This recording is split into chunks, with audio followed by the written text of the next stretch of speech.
अस्सलामुअलैकुम। मैं pressure cooker सिलाई मशीन का काम करना, दिहाड़ी धप्पा ला के अपने बच्चे का गुजर बसर करना।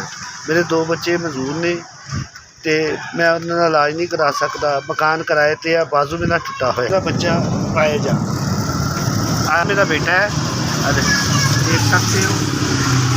मैं इलाज नहीं करा सकता, मैं गरीब बंदा टूटियाँ टाटियाँ ला के अपना गुजर बसर करना, गलियां जो आवाज़ा ला के फेरी करना अपने बच्चे का माड़ा मोटा बेटी है। ये अख का भंगा पाना, मैं इलाज नहीं करा सकता। मैं बड़ी मुश्किल नाल गुजर बसर कर रहा।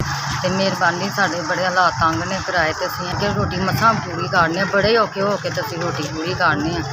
बच्चे का असीं इलाज नहीं है, ना बच्ची का ना बच्चे का इलाज नहीं करा सकते। साढ़े वास्ते थोड़े वास्ते असीं दुआ करांगे साडी कोई मदद की जाए। अस्सलामुअलैकुम। मेरी गरीब की मदद की अल्लाह तुहानूं इन्ना क दवे, झोलियां भर भर के दवे, किसी शय की मालक तो ना दे। मैनूं 5000 रुपया तुसीं मदद की, अल्लाह पाक झोलियां भर भर के दवे, किसी शय की मालक तो ना दे।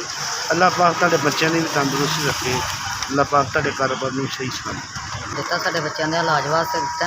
मेहरबानी अल्लाह पाक तुहानूं बहुता दे, अल्लाह पाक तुहाडी जिंदगी तंदुरुस्ती देवे, अल्लाह पाक तुहाडे बच्चों की सही सलामत रखे, अल्लाह पाक तुहानूं बहुत ज़्यादा देवे। मेहरबानी तुहाडी, अल्लाह पाक तुहाडी इजाफा करे, अल्लाह पाक तुहाडे कारोबार च बरकत पाए, अल्लाह पाक तुहाडे साढ़े बच्चों वास्ते 5000 रुपया दिता, अल्लाह पाक तुहानूं जिंदगी तंदुरुस्ती देवे, अल्लाह पाक तुहानूं सही सलामत रखे।